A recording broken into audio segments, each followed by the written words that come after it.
Jared Kushner and Ivanka Trump desperately tried to push themselves into polite high society. That is despite Kushner being a failed slumlord, and of course Ivanka being Trump's idiot daughter. By the way, she's not a very smart person. She just, every time she talks, she proves how not smart she is. Why she didn't talk very much. So now they didn't get very far, obviously, but that's not from a lack of trying.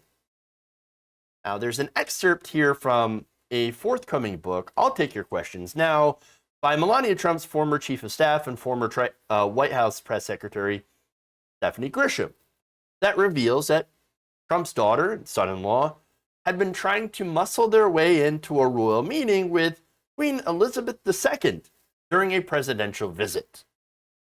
So now hold on here. So why? That always comes back to my question with those two. Why? What makes them think that they should be in these meetings? You're just an advisor.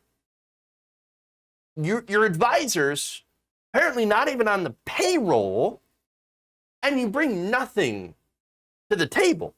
Why should you be involved in presidential visits at all? Why? Now, what business? Now, honestly, this has nothing to do with, it's a breach of protocol to try to get into that room.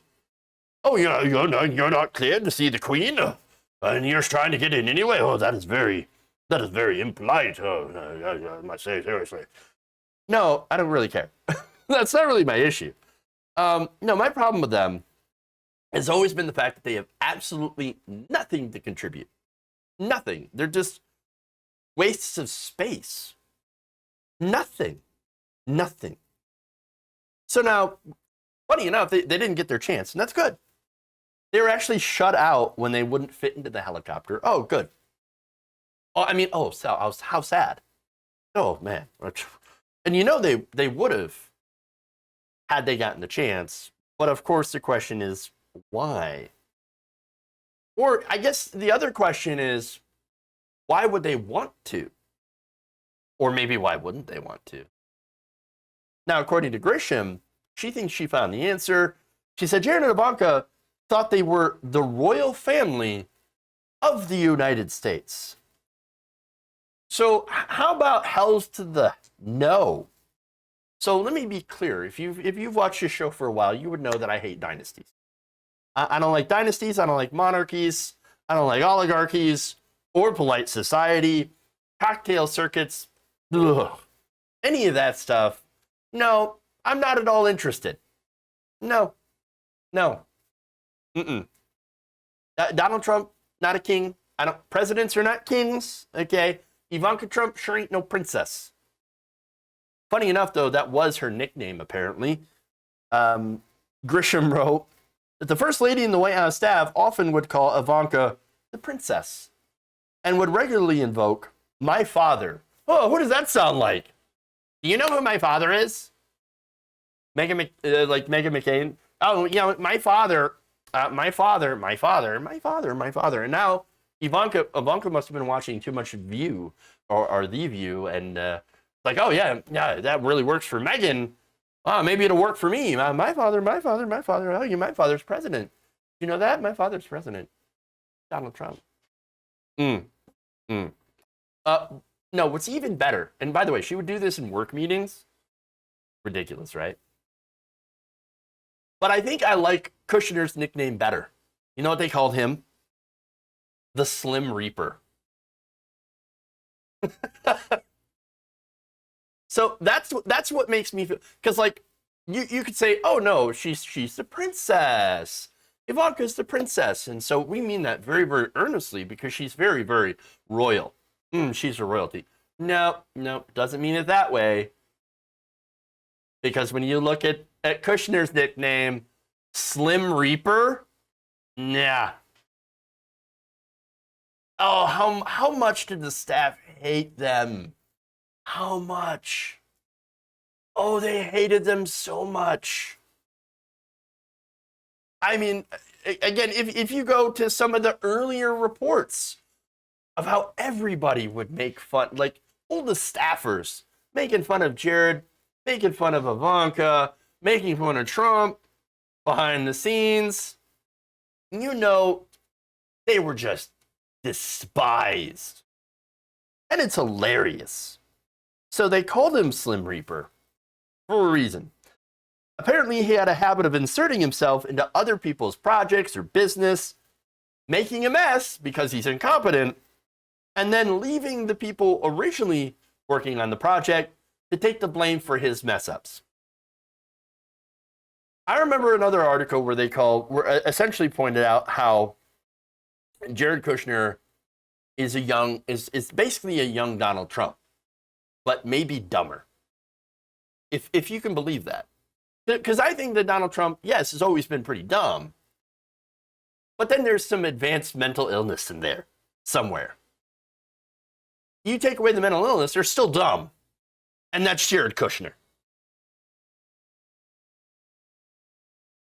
Now, what sucks about this is that these projects were actually pretty important and mattered to people's lives. In fact, one of the projects that Kushner was involved in, based on other reports, is COVID. He actually led the government response to COVID-19. And as we've seen, it was an absolute horrible disaster that led to the loss of life. 688,000 people have died as of now from COVID-19. And early on in the pandemic, had the government actually had taken this seriously, we could have avoided tens of thousands, possibly even 100,000 deaths. And I'm not entirely sure the exact numbers on, if we had taken this seriously as a country, or if the federal government had and the states had, how many people we actually could have saved. But I don't doubt that it would have been a pretty significant number. But no, instead we had this guy. We had this guy in charge who basically treated COVID the way he treated his tenants in his slumlords, his slums, the Kushnervilles. Now, here's what Grisham wrote. Quote, I had shared with Mrs. Trump many times my opinion that if we lost re-election in 2020, it would be because of Jared. She didn't disagree with me. But by the end of the administration, Grisham says Kushner was Trump's real chief of staff, apparently because Mark Meadows would cry all the time. Yeah, no, that's another thing. That's another headline I read earlier. Didn't get to dive into it, but apparently there was some reason that Mark Meadows was constantly crying. So yeah, that's fun. That's an interesting piece of information. But Kushner would sit next to Pence and the newly named head of the White House Coronavirus Task Force, and then ran the first meeting about what Trump should say to the nation about the pandemic. Also, apparently dictated much of the president's first widely criticized television address about the pandemic, the one that announced travel restrictions before even alerting the federal agencies who would have to implement them. So, yeah, terrible. So, I guess in hindsight, when you look at it, absolutely correct. I knew going into this election that COVID was going to be a major factor in determining who would win. By the time, the primaries were getting close to being over, or even before the primaries, when COVID was really starting to affect a lot of people, and Trump was showing how disastrous of a leader he was in the face of a real crisis. And that's something, of course, we had predicted before. I remember saying, God forbid, we have a real crisis. And guess what? We had a real crisis. And COVID-19. And they botched it. 100%. Completely. Bungled. It was a disaster. And it still is a disaster. And we're feeling the reverberations of the original, dare I say, fuck-ups of the administration who had to, first crack at dealing with this. And it wasn't good. I think without the pandemic, though, had COVID-19 not existed, or had it been neutralized by, for example, China early on, without spreading to other countries in the United States, then I believe Trump would have had a pretty good chance at winning.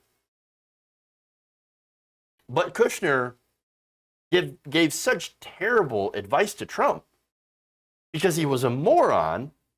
And Trump, of course, being literally too lazy to do research whatsoever on his own, any research. He's a one-pager kind of guy who only has attention for tweet-like statements with his name peppered in and all that stuff. He then listened to Kushner and blew a winnable election.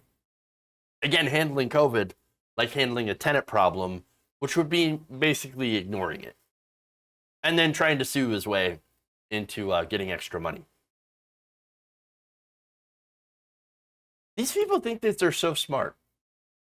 In reality, of course, we know that they're greedy and entitled and deserve absolutely nothing but scorn.